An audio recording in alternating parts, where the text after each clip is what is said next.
negara-negara yang dikatakan gagal, sebagian besar adalah karena tidak mampu mengendalikan mitigasi ataupun menghilangkan korupsi.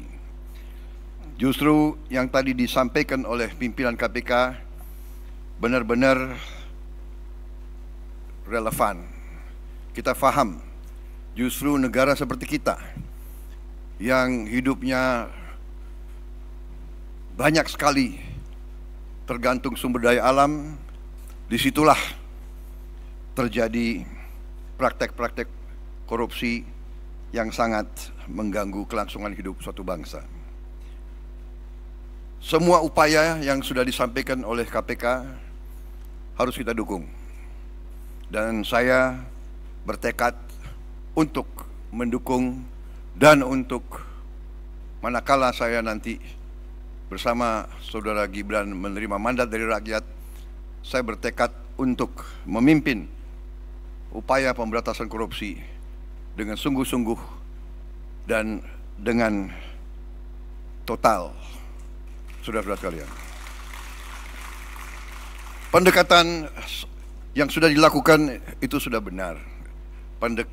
Pendekatan pendidikan, kemudian pencegahan dan penindakan, itu sudah benar, harus kita tingkatkan. Tetapi saya memandangnya dari segi sistemik, dari segi realisme. Jadi menurut pandangan saya, kita harus dengan secara realistis mengatur kualitas hidup semua pengambil keputusan yang mengendalikan roda pemerintahan, terutama yang memegang anggaran besar.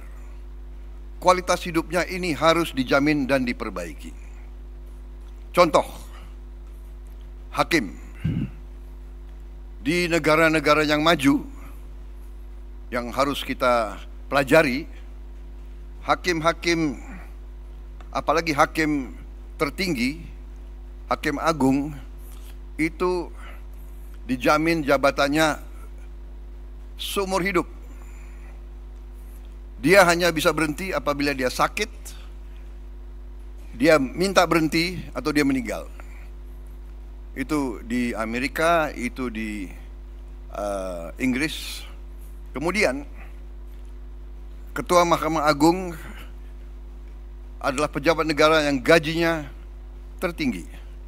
Kediaman resminya lebih besar atau lebih besar dari Perdana Menteri.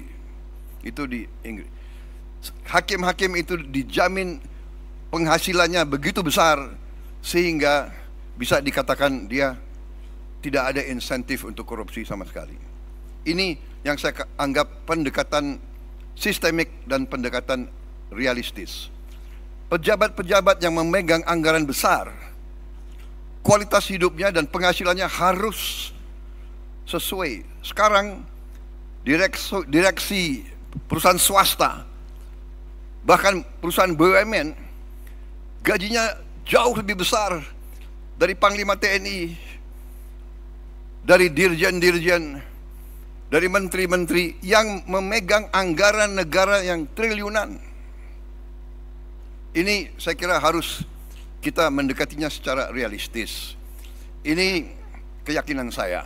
Jadi kita perbaiki kualitas hidup, kita tingkatkan gaji-gaji semua pejabat, semua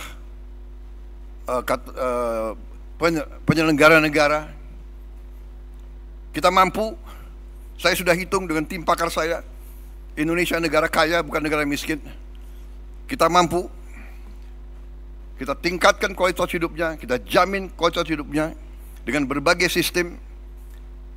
Dengan demikian kita tegakkan semua undang-undang yang perlu ditegakkan. Bila perlu pembuktian terbalik, tidak perlu kita tunggu delik pengaduan, tetapi seorang pejabat yang mau menjabat jabatan penting harus transparan, harus bisa dilihat. Karena itu saya sangat dukung LHKPN untuk ditegakkan dan diberi sanksi manakala LHKPN itu tidak jujur. Semua kekayaan harus dilaporkan. Jadi intinya demikian, pendekatan secara realistis, sistemik. Kita perbaiki kualitas hidup, kita jamin kualitas hidup sehingga tidak terjadi suatu hal yang tidak masuk akal. Sebagai contoh, pejabat yang mengendalikan anggaran kontrak-kontrak besar itu diperlakukan sama dengan pejabat yang tidak punya tanggung jawab sebesar itu. Ini saya melihat sehari-hari di lingkungan tanggung jawab saya. Di Kementerian Pertahanan ada pejabat yang mengendalikan triliunan dalam kontrak-kontrak, pangkatnya sama dengan pejabat yang kerjanya rutin. Ini saya ajukan sudah 2-3 tahun untuk jabatannya dinaikkan, mungkin tidak dari segi gaji, tapi dari segi penghormatan. Saya mau usulkan pejabat-pejabat di Kementerian Pertahanan yang mengendalikan anggaran begitu besar diberi bintang 3. Tapi sampai sekarang ya mungkin birokrasi dan sebagainya masih belum tembus. Itu pertama, jadi sistemik pendekatan. Yang kedua menurut saya adalah kehendak politik, political will. Tadi saya sependapat dengan Pak Anies tadi, harus dari atas. Political will, kehendak politik. Kehendak politik untuk menegakkan pemberantasan korupsi. Dan Ingarso Sungtulodo memberi contoh. Pengalaman saya di tentara, kalau pemimpin memberi contoh yang jelek, anak buahnya lebih jelek lagi. Jadi kita selalu harus memimpin dengan contoh, memimpin dari depan, transparan, dan kita harus selalu menegakkan walaupun mungkin berat. Saya kira intinya itu. Saya dukung semua upaya yang tadi disampaikan oleh KPK, semua upaya mitigasi, pencegahan, dan penindakan. Tetapi paling inti adalah pendekatan sistemik. Kita perbaiki sistemnya. Sesudah sistem diperbaiki dengan political will, kita tindak sekeras-kerasnya yang menyimpang dari ketentuan kita. Korupsi adalah yang bisa merusak Indonesia, bisa gagalkan Indonesia untuk dengan cepat meningkat menjadi negara maju. Dan itu yang kita inginkan, dan itu yang bisa kita